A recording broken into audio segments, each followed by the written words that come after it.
Not only is he still on the air, but I wouldn't be surprised if there was a ratings boom for GB News. In many ways, this is the perfect scandal for them, and I will tell you why. If you're someone who thought the BBC was too woke, you probably love GB News. It was set up as an alternative to Sky News and BBC News. It's Fox News with an accent. It was created for the kind of people who feel, quote, underserved and unheard by their media, end quote.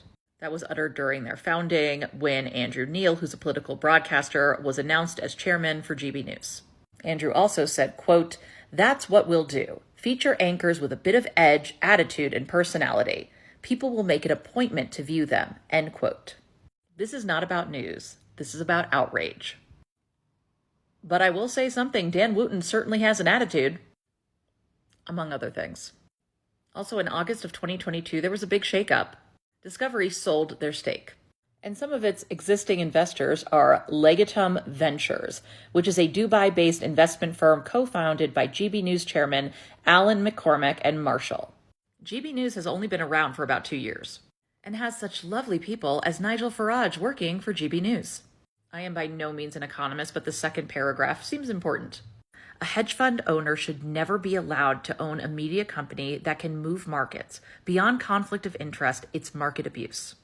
Cool company you got there.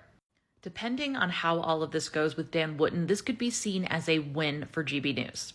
Dan's slot does incredibly well in the ratings, and this is exactly what a channel founded on outrage and grievance lives for. One of their own, being attacked and maligned by the woke left media. Cancel culture run amok. And it's against one of their own.